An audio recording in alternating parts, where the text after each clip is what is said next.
This is Alexa Linton, and you're listening to the Whole Horse Podcast.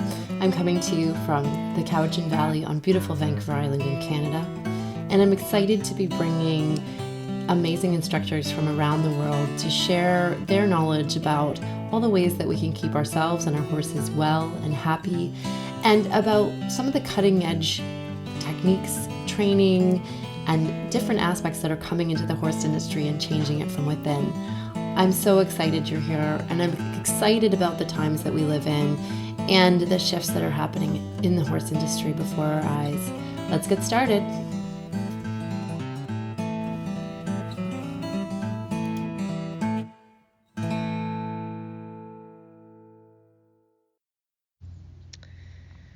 Hi, everyone, and welcome to the Whole Horse Podcast. Today on the podcast, we're sitting down by the lake on Firefly Farm in Cowichan Valley with Diva grazing behind us. And I am here with both Kenneth Vansweevelt. Did I get it right? Yes, you did get it all the way right. And Heather Nelson.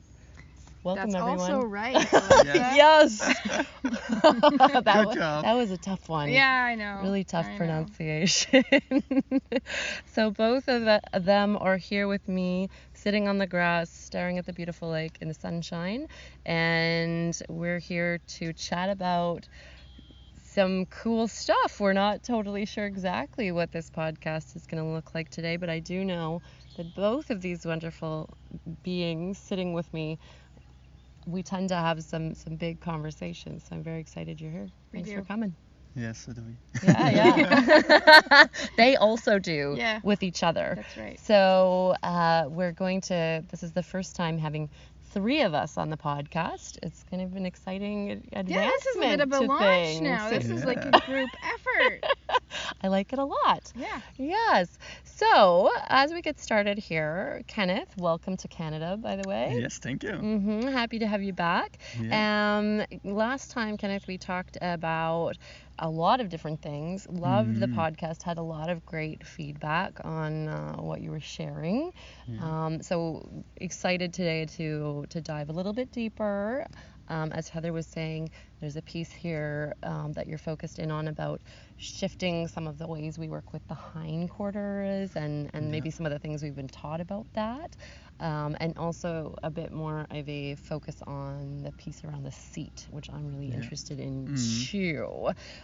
So let's maybe start with you and telling us a little bit about this idea of what's going on in the hindquarter and what you're actually looking for there in proper movement, I guess I could refer to it as. So for me it actually goes even a little bit further than only looking towards the activity from a hindquarter. It actually goes into more the general use of muscles. And actually often I hear that people are so much searching for example, the position where a hind leg needs to go, or they are searching for a position where the head needs to be a little not too high. They prefer the horse a little bit lower with the head. They prefer to create something like stellning and bending, so they would also like to have a certain kind of position from the head. So it's more that people are actually often searching for positions of a hind leg, positions of a head, and I do not know what else people like to search for. Well, I think they're searching for a picture. Yes, they're right? searching Yeah, it's for a certain picture. way that the horse looks when they're moving about. Yeah, because most Okay. of us have a picture in our head of what a horse should look like or what we think a horse should look like, but that doesn't mean we have an understanding what's going on inside the horse. There we go. Absolutely. There we go. So, and that is actually one of the biggest issues that I feel is that people do not really understand what they see. And therefore, sometimes they start to create a shape that looks like from the outside, like the picture. But if we would start to look a little bit more deeper into the body, we will discover that it is not the shape they're actually searching for. And often it is even so bad that they are reaching the opposite shape than they are actually searching for. Okay. Even though sometimes it looks like, for example, a person would like to create a shoulder in, or just a basic bending, it doesn't really matter for me. And actually people do often not realize that they did activate the opposite muscles than that they were actually searching for.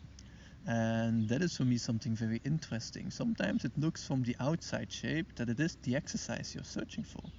But actually, if you would really look towards the way how people use, or how the horse is using his muscles, then you will actually discover that they use the opposite muscles as we need.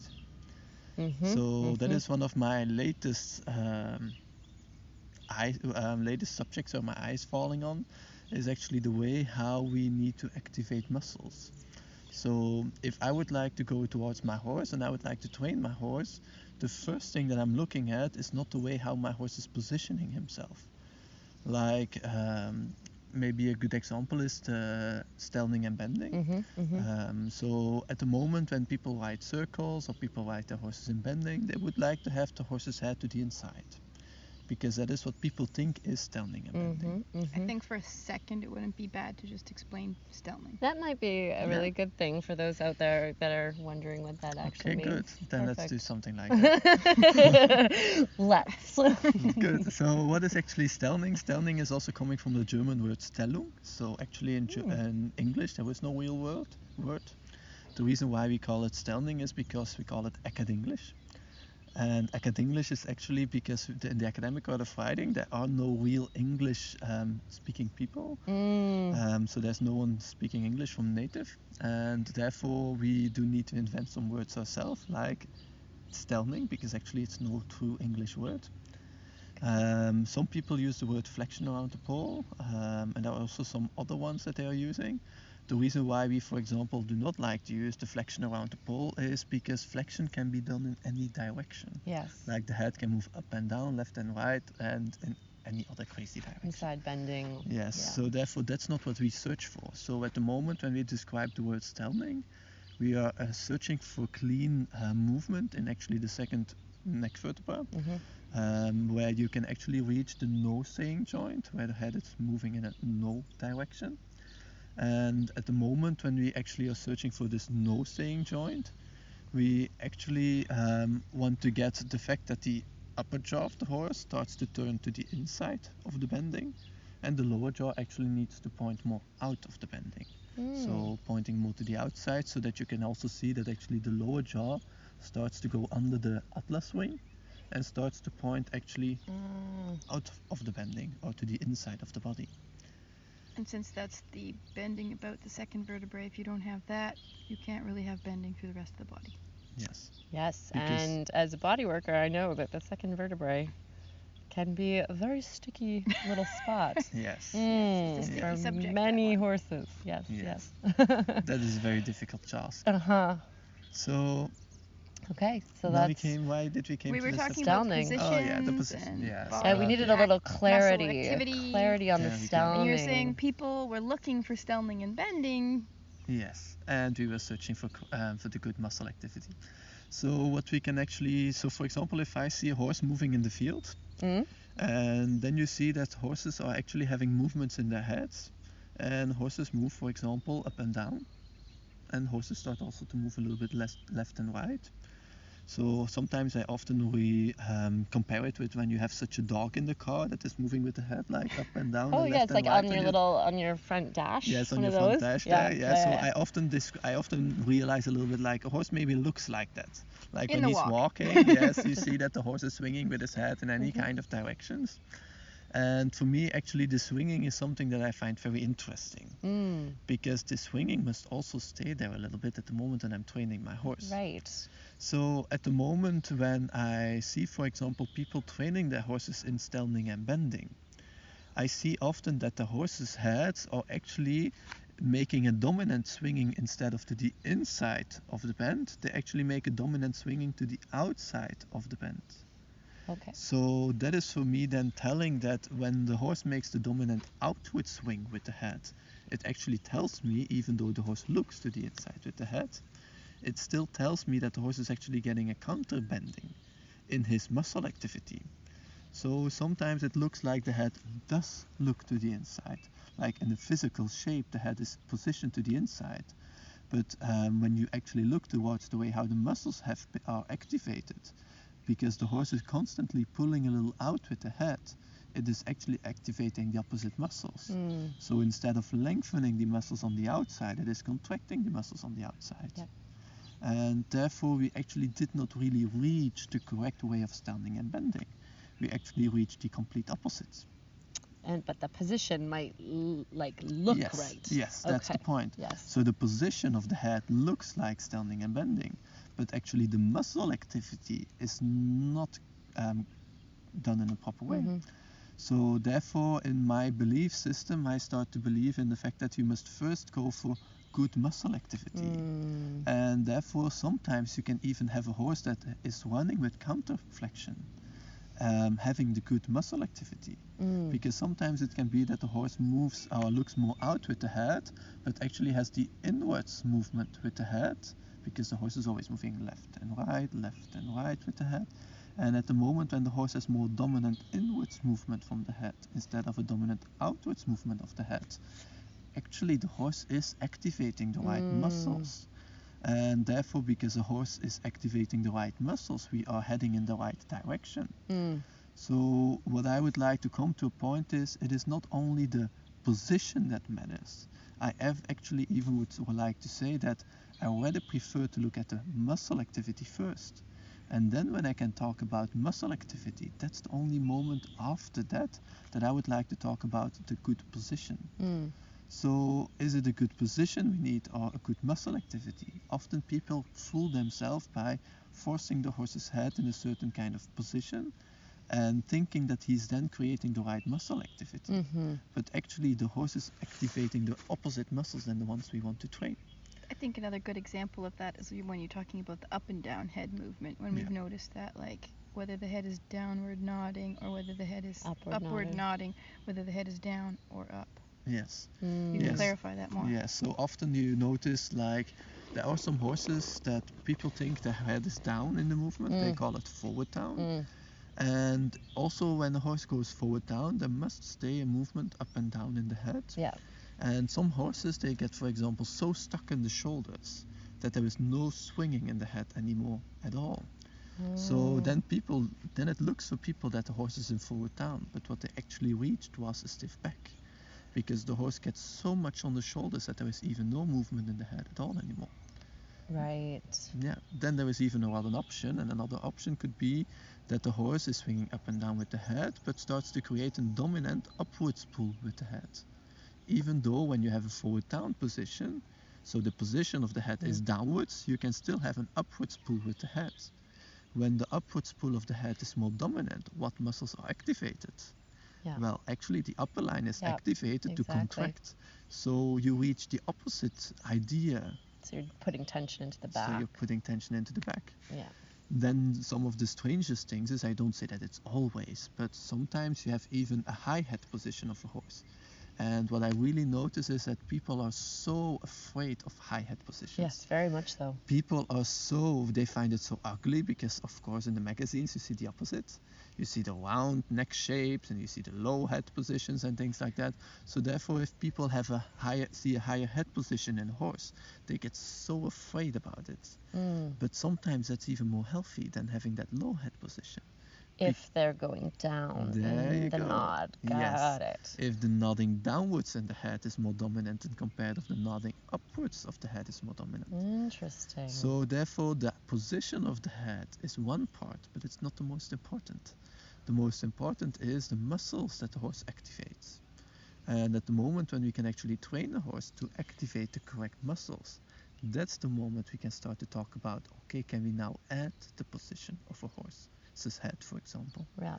So if you can activate correct muscles, then you can change the position. So if your horse is too high, first change the way how he's activating the muscles. Then at the moment when you have the correct muscle activity, then start to work towards the positioning, the repositioning of the head. But do not get fixated on the positioning of the head first, because if you will get fixated on it, you will often create the opposite activity in the muscles. That makes sense. So, in our last lesson, which was ashamedly a while back. That's how we roll, Alexa. Heather, we were working on the movement of the ribs, but there was sort of this sense of like really working at not picking up the reins and shaping the head and neck, which is something I'm really used to doing. Mm-hmm. So is that kind of pulling into this of like letting her find some of the shape herself without kind of going into that place where I'm sort of pulling her head into a position that I want it to be in? Yes. Yeah. Yeah, so the first thing is you must really see what kind of activity she does. Yeah. Because we must also realize every pressure we get against our hands is the activity of the opposite muscles. So therefore, if people are standing and bending and the horse pulls in the inside rein, what muscle activity are they producing? Well, to pull against. Yes. So actually the opposite muscles. And even then it of course doesn't mean sometimes people do not have pressure in the inside hand, but still the horse pulls to the outside. So it is so important to keep on realizing is a head position is only the result of actually a good movement of the hind legs. So therefore I prefer to stay off the head as much as possible, because at the end the head is the part what the horse is using to balance himself. That makes sense. That makes sense. I think that the body of the horse really is moving the spine, and the head and neck are like this cantilever out the end. So the cantilever out the end can't really control what's going on in the whole horse's body. Totally. We're having a wolfhound visit here, everyone. And here you were worried about Solo. Okay, that's lovely. Thank you for that. We're trying to do a podcast. Oh, Kenneth's being mauled. We've lost Kenneth now. Whew, this is real life action right here. Literally. I hope you didn't keep your mouth open. No, I didn't. All right. Good. Thanks, Rai. And we've got Diva over there. So getting more deeply into that. So help me put this together. So we've got the neck that we're kind of, and I mean, in so many, especially out here, the horsemanship styles are like, fix the head, get the head sorted.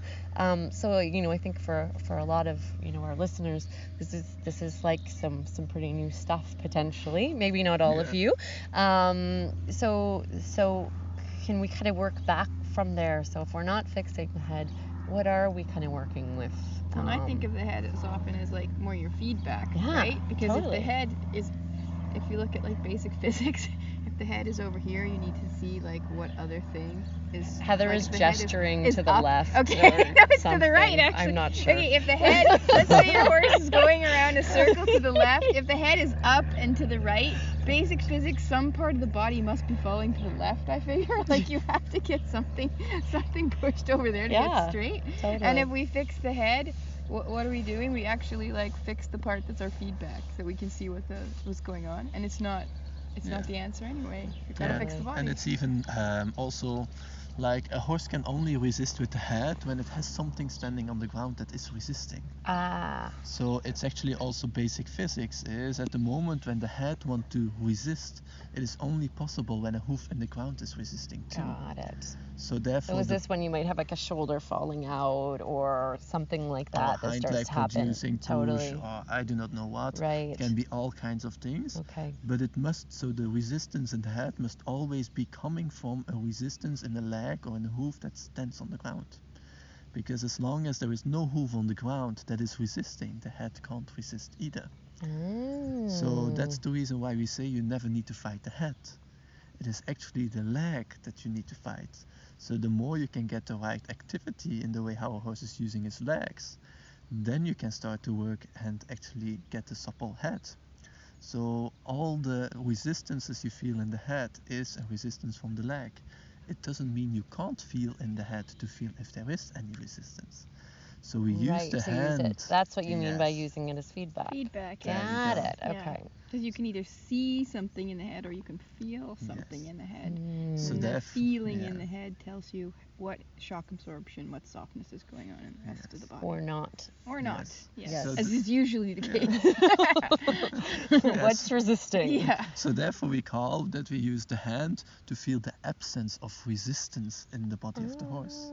So that would be the main goal of the use of the hand, because of course the head is one part of the other side from the spine, and therefore if you can get the head completely loose and feeling the absence of resistance, all the pieces between the SI joint and towards the head must be complete without resistance too.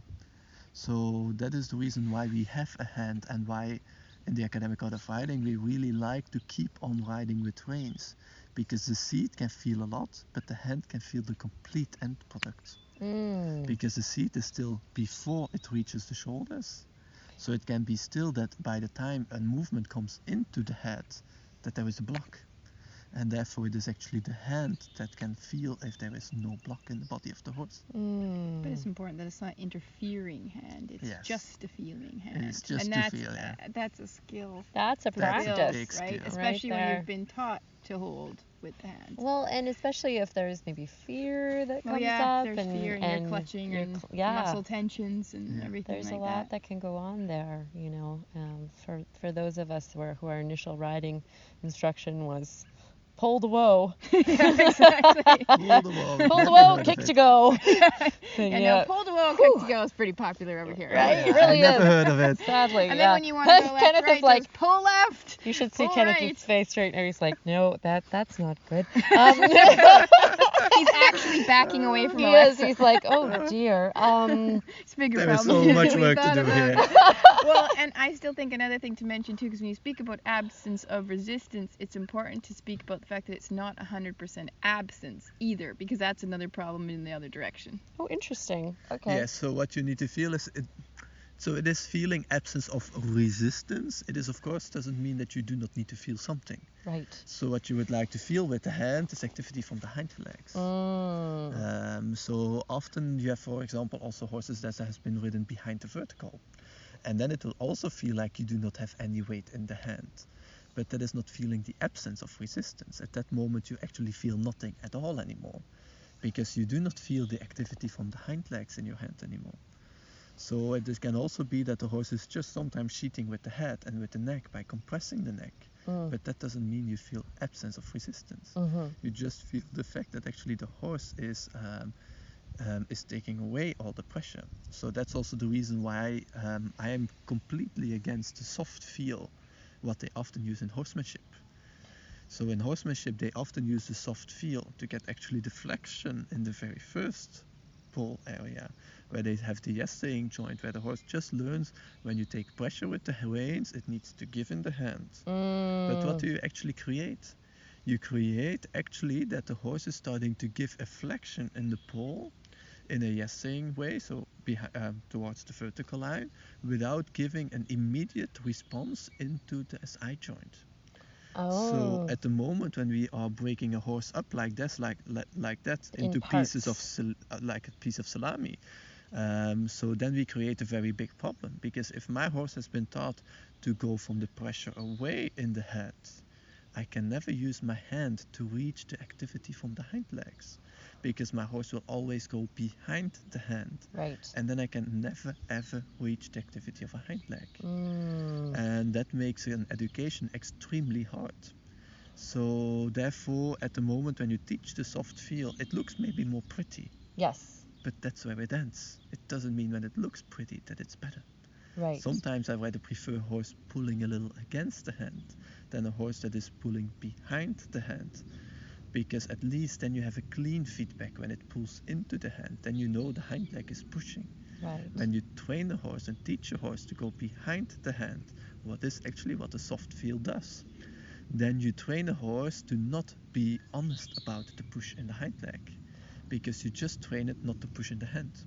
So they can position that part of their body without it relating at all to their hindquarters. Yes. Got it. And that is something that is so dangerous in the horse education, because it looks all pretty and it looks like a horse is moving from the hind legs, because people do not have a clue about how it needs to look. So therefore, never cheat yourself.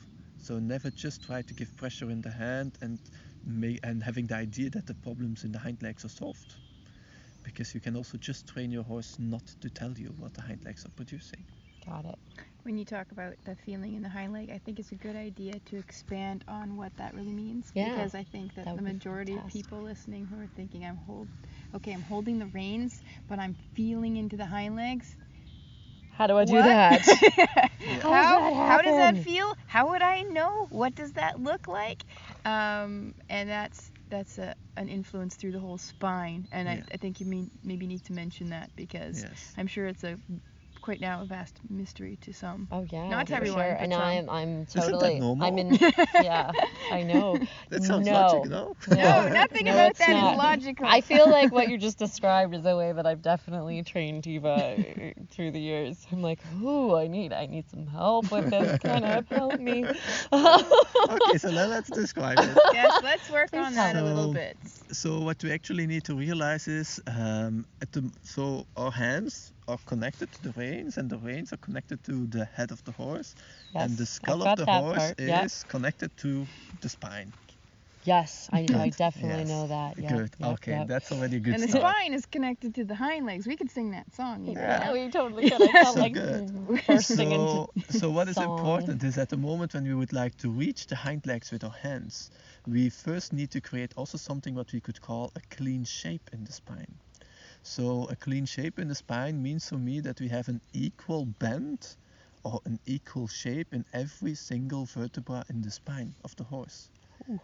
I think of that as like a good way to picture it is a whole bunch of toy trains, and if you have some like crazy angle in the toy trains and then you try to push the engine or push the caboose, it's just Everything gonna just- skew off in some sort of weird can totally direction, see right? it. You're gonna Yeah. jackknife that train Yep. situation. For sure. But if they're all equally bended and you push either the engine or the caboose, it's gonna transfer equally through the entire toy train system. Oh, I like And that. stay on the Every track. horse person driving a trailer must know this is Oh yeah. I've Well, see, learned this that's one the the hard way. key, actually, to driving a horse trailer. So maybe we could do a talk on that afterwards. Gosh. You need a clean connection through the hitch. There you go. I've jackknifed a few times, so Yeah. so I know. All right. So and as a body worker, I can also say that is that's a tricky thing to achieve in a spine. I'm sure. Yes, it's very difficult. Hmm. And therefore, even I had sometimes some students of mine that is also, for example, a craniosacral therapist. Yep. And then they were like, but actually you do the same. And I'm like, well, actually good horse training must do the same. Yes, that's. It is never allowed to work against body work. It is never allowed to go against those things. Actually, it needs to provoke even more of that.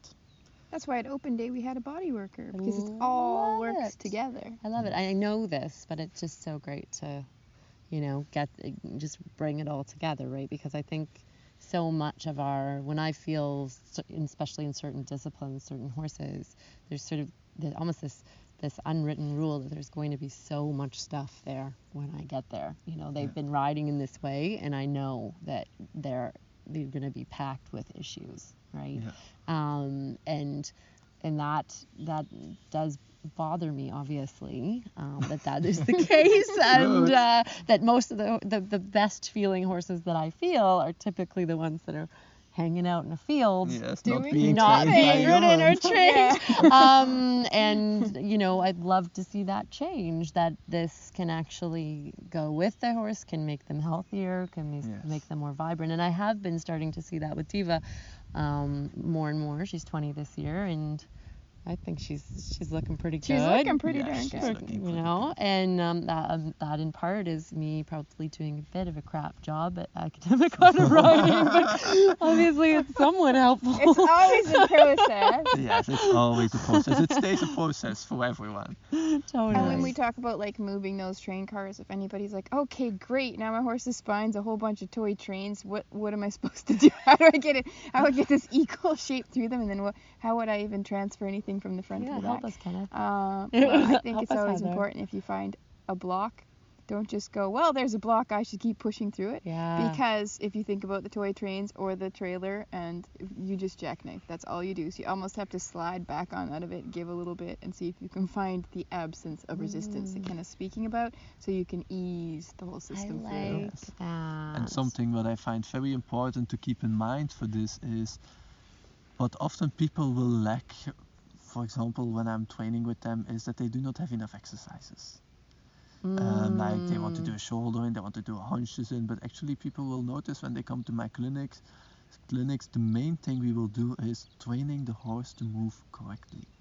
And therefore you use small parts of the exercises, actually what we could call the essence of the exercises.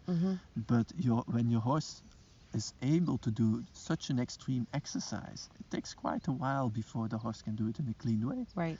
So therefore, it is something I find so important, is that people do not want to go immediately to exercises like a shoulder in, a haunches in. People would actually need to understand how a horse needs to move.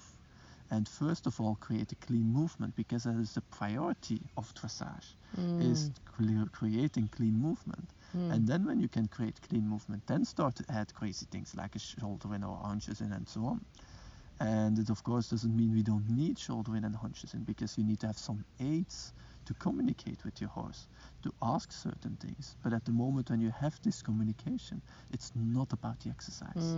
It is about using the communication to go into the smallest parts in their body, communicating with the horse. Could you maybe please move vertebra number 7 for me, so that we could have a more clean access in towards your hind quadrant? That is why we develop this communication. And that is something that I find so important. I'm really against just riding exercises. I'm not just riding my horses in the shoulder. I'm not just riding my horses in the haunches. If it doesn't benefit the way how I can access the hind quarter, if it doesn't benefit the healthy movement.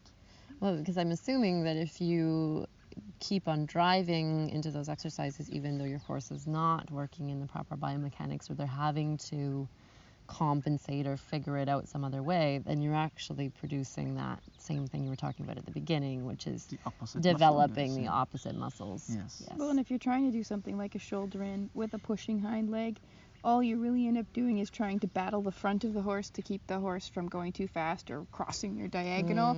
And if you had just done less, as Kenneth was saying, if you did way less and you stopped the pushing of the hind leg, you don't have to battle the front of the horse anymore. Now you can just use your seat and flow lovely down the line instead. But everybody's trying to do more, because when you're... It's supposed to look like it's supposed to look like a certain thing, and you've got people sitting on the sidelines, and if they're watching and if you want to show them a nice shoulder in, you don't want to show them nothing. And yet it's really not a nice shoulder in, but it still looks like the picture, maybe. Then I would say, but that's where the battles come from, right? It is. And then that's the moment when I would say that the audience is just dumb that is looking, and people like to entertain dumb audience, but the dumb audience didn't see it was wrong, and they were still clapping the hands because it was a shoulder in, but actually it was a wrong shoulder in. So that's something I always think get Kenneth annoyed Snob by. just came out. Yeah, he totally really did. kind of He cute. totally did. Don't Don't hold back, Kenneth. Don't hold back. I'm a little holding back. I can tell you. But it's about the feeling, because if you look at all of the people out there, and I'm not at all going to be saying that I've never been guilty of this, about you get in a battle with the horse because you want it to look like this certain picture. You don't know how to get that like light absence of resistance feeling. You don't know how to get that softness, like carrying hind leg. So now you're just trying to muscle the horse into things. The horse is using the wrong muscles, and you end up in some sort of little war, whether it's just a muscle tension, or whether it's this mental tension, or whether it's an all-out explosion in the arena, which people are seeing everywhere across the world. Oh, yes. So if we could just do less and go for softness and the right muscle activity, and the horse could effortlessly go down the line, which I'm starting to see glimpses of and feel in my own riding. Little glimpses, little fairy starlight glimpses that I'm like, oh my gosh, I want more of this. This is what I want now. And love it. That's what we call art, isn't it? Exactly. Then it feels like art. I think that's I guess one of the bigger pieces is here is that, I think as human beings we have this natural tendency to want to rush things. Yes. So what I'm hearing here is this slow everything down, little bit by little bit, your horse is going to develop the proper strength, flexibility. And then it grows exponentially. And then there's a foundation. And we even need to realize the very good old masters, they took 10 years time to educate the horse. In how many years do we want to do it? Very fast. Very fast. And then even the question is, are we as experienced as they are? Probably not, or at least not me, or at least I am not. Yeah. So therefore it's already like, if you just make the comparison, it's not really correct. And therefore, even one of the nice things that I always found when I'm looking at band trainings from Ben Brandrup, he works his horse every single day, just a little detail more. And I was and going to he's ask not about working that. towards exercises. It looks like he's working exercises, but it's completely not true. He's working every day just a little better, and he does that for a few years. And then you come a few months later back and you're wondering, like, where the hell does this impression come from now? It changed so much because he trained every single day, 5 times a week. He trained his horse just a little bit more into the detail, and he gave the body the time to develop. And that is something I find so important to see and so impressive. And it is not about a big change, it's about small change that creates a big change. And that's, for example, also what I so much enjoy when I have had, for example, this year a few shows that we needed to join with groups, and then people came afterwards to me, you were the only person that was not showing off his horse. And then I'm so satisfied, because that is a kind of response I would like to get from people. Like, I did not come there for a show to show off what my horse can. I come to the show to train my horse, to explain it, how it needs to behave in front of the audience, how it should need to move in his body. I'm not there just to show off all the exercises that a horse can do.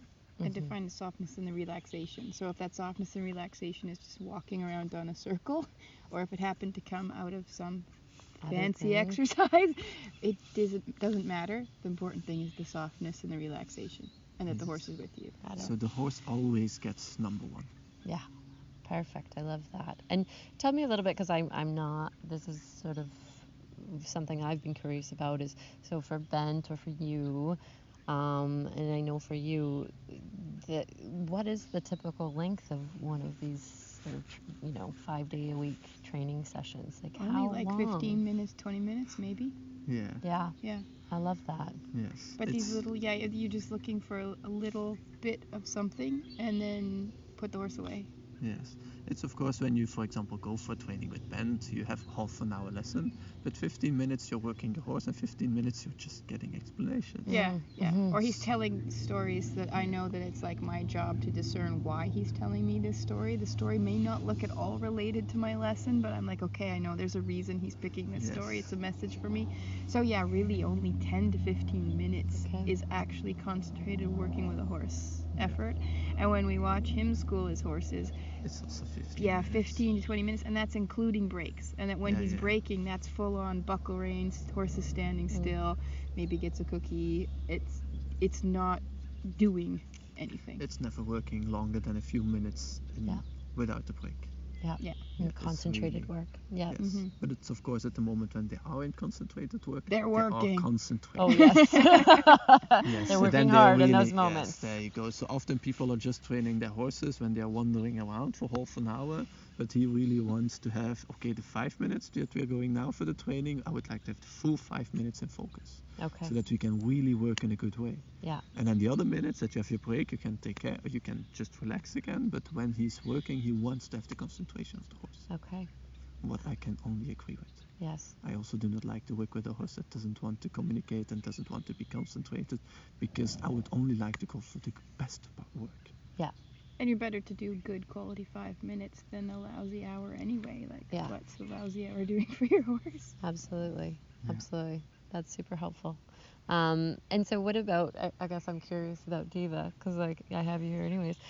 So I find that she's a bit, takes a while to warm up, shall we say. She's a bit of a, if she was a car, I'm not sure what she would be, but one that, like needs a little like idling in the driveway before is that something that you do with a horse that's like, say, not like, ready to roll right off the bat, or, how would you kind of start with that? Yes, so people ask, so actually your question is about warming up? Yeah, I guess so. Okay. Yeah. So yes, we do warm up, but we do not warm up for half an hour. Yeah.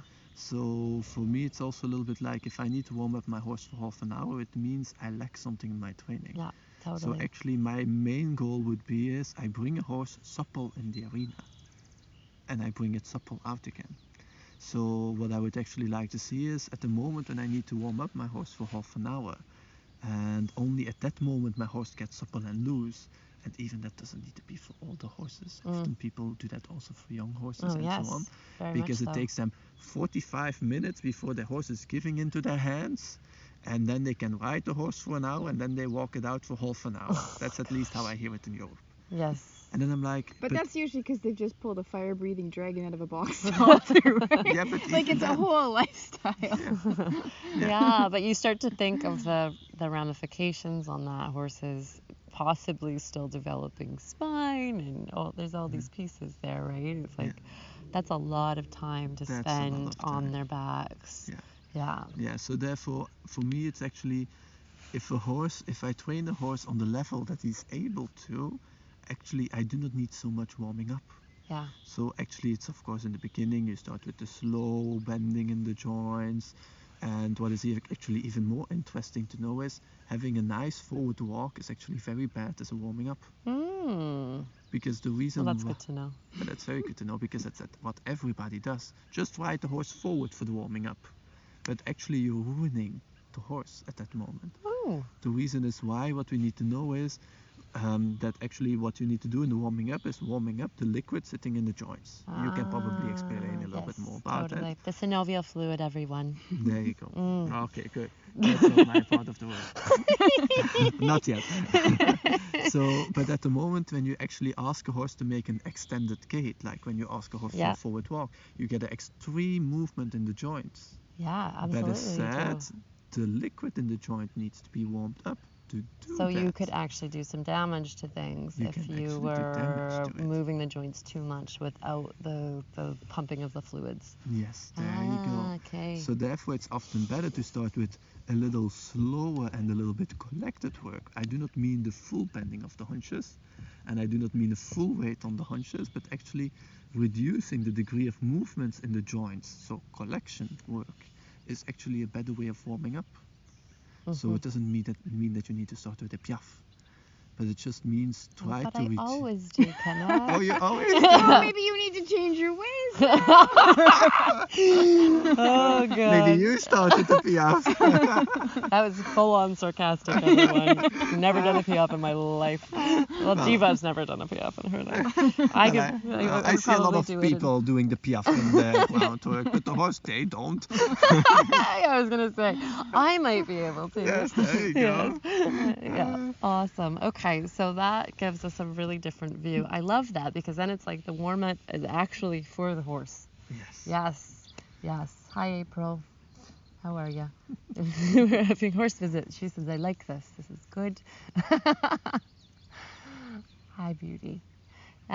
This is really fun. We're sitting in the horse field, so we're getting some visits right now. They're just showing us their walks. They are. They're like, look at me. Do you see this thing? Yes, for sure. So I want to, speaking of hindquarters, talk about this. So you've mentioned a few times this idea of the push in the hindquarters, and that's maybe not a great thing. So what does that mean? What are you getting at there? Okay, so first of all, maybe again we need to look at the muscle activity. Okay. Isn't it strange? Weird. So, for example, what we need to realize is at the moment when the horse brings the hind leg forward, and then the horse starts to go with the hoof on towards the ground, that is the moment when that leg starts to be able to have different options. One of the options is, for example, when the hoof starts to touch the ground, that it actually starts to relax in the joints, and it starts to make a little flexion in the joints, and it starts to become soft in it. Then with these soft joints, the horse starts to bring the leg a little back, starts to bring the leg backwards, and the new hind leg can come forward. That is what we can actually call as the carrying power. So that is one of the options. Another option is the hind leg comes forward, brings the hoof into the ground, and at the moment when the hoof comes into the ground, the joint starts to lock, and actually where it starts to open in the joint, so actually start to open all the angles in the joints, so that it actually starts to create a more push in the hind quarter of the horse. So that's the moment when the hind leg starts to push. So that is the second option. The third option is where the horse is able to come forward with the hind leg. It starts to bring the hoof into the ground, and it only locks the joints, and then pushes himself forward.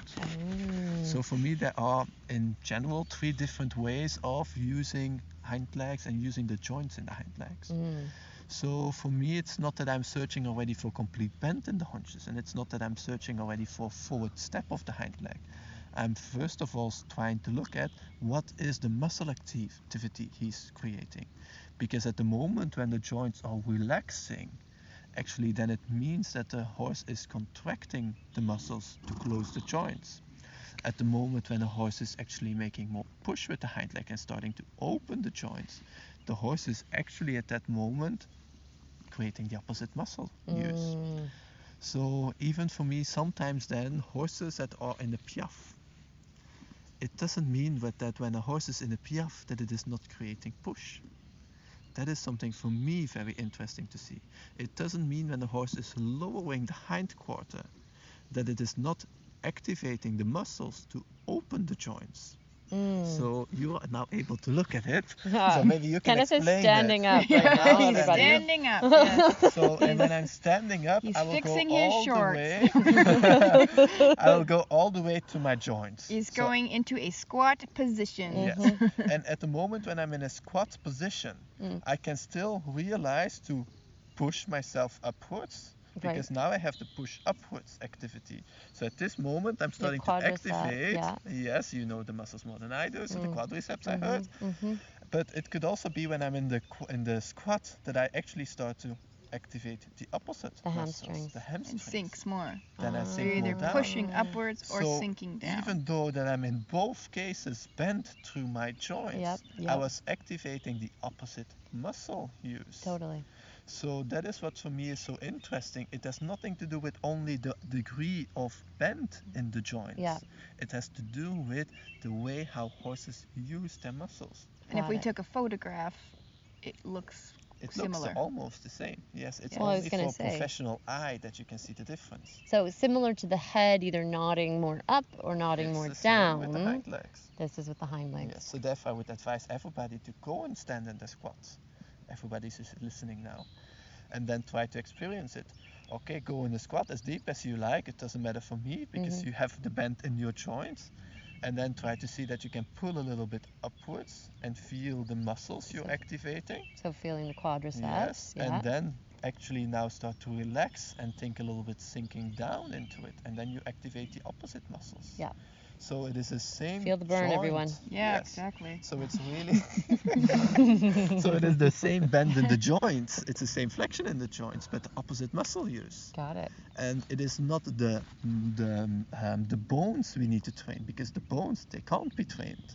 So therefore, even though when you have a certain angle in the bones, because this was a more bent angle in the bones, it was still depending on the muscle activity what you train.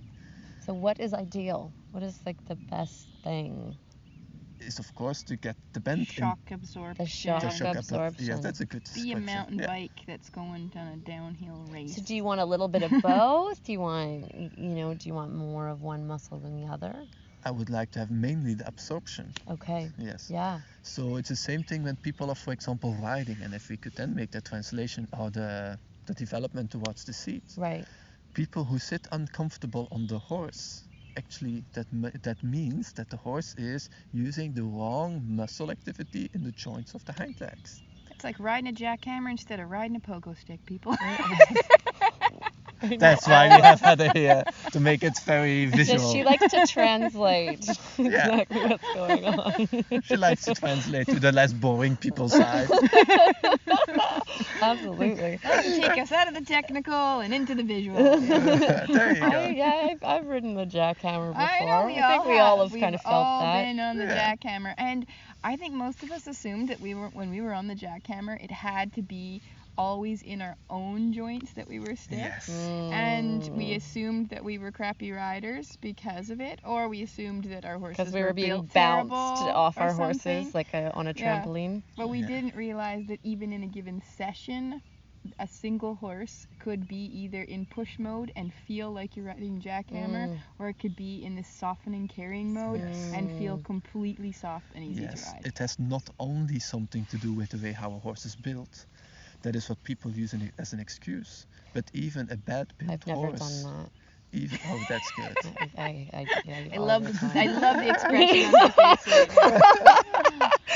That's good, Alexa. I'm like, dude, that's really long in the back. Yeah. That's what I say. Yeah. Like, So okay, I'll the let that go. Yeah, so the conformation has nothing to do, because there are even horses with a very good conformation that activate the opposite muscles. Right. So it is really the way how a horse is using the activation of the muscles.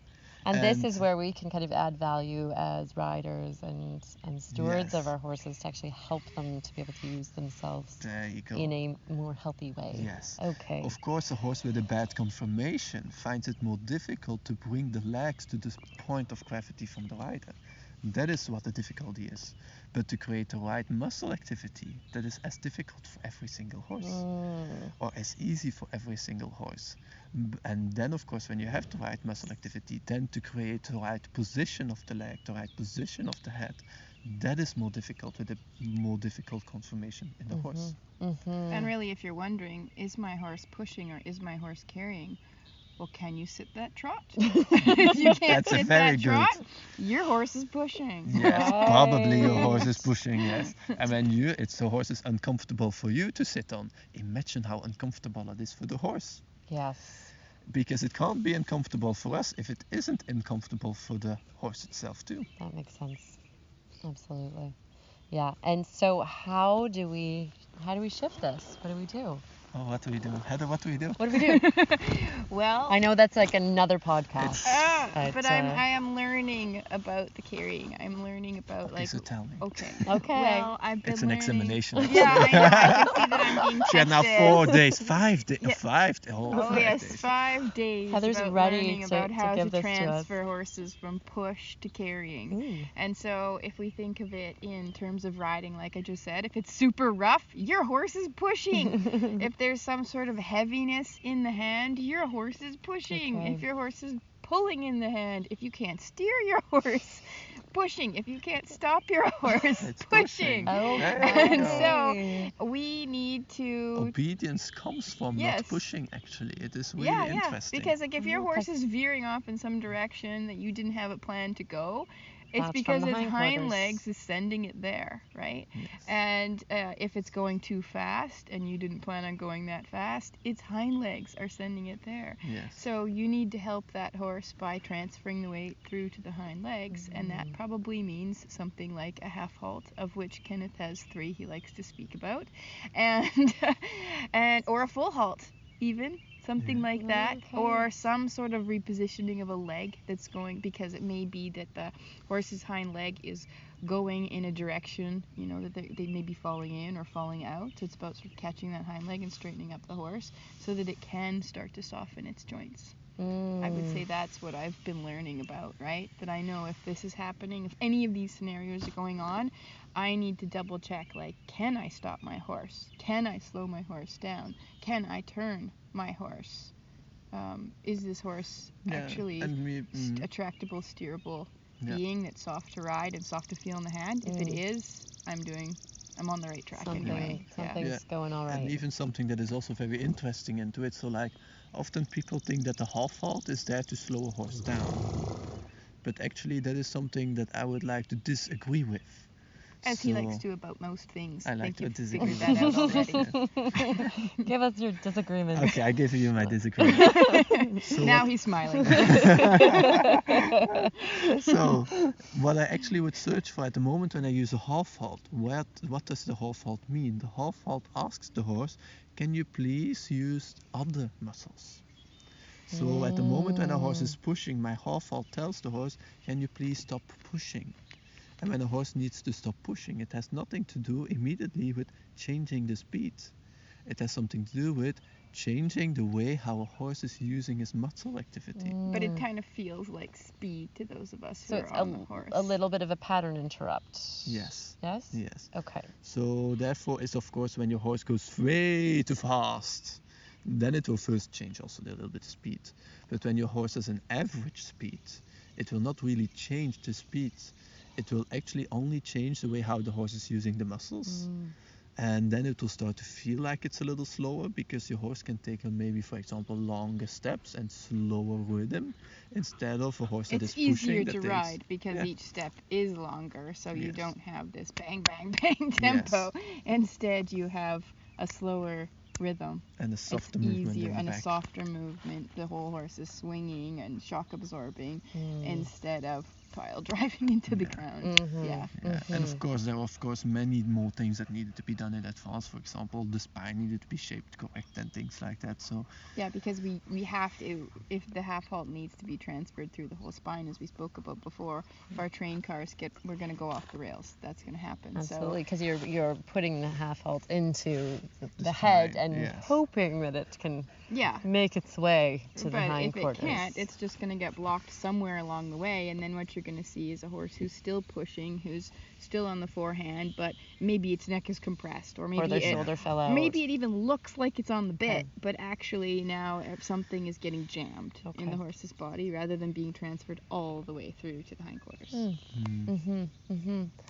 So there's a few steps here. There's a few steps. It's taken me a little. I'm still learning the steps for sure, but I can tell you right now, things are feeling nicer, Alexa, and it's pretty exciting. Oh, that's great to hear. And it is not for the full time that I'm riding in a class. It's just for like these windows, like I said.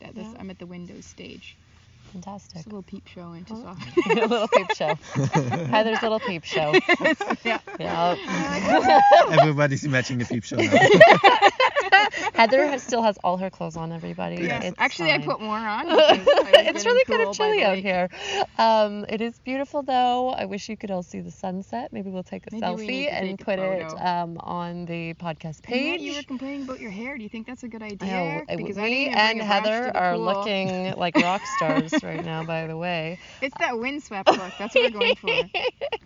All right. Like horse people always look. Yeah, I was going to say, I look just normal. This is fine. Like we were pulled through a knot. Totally.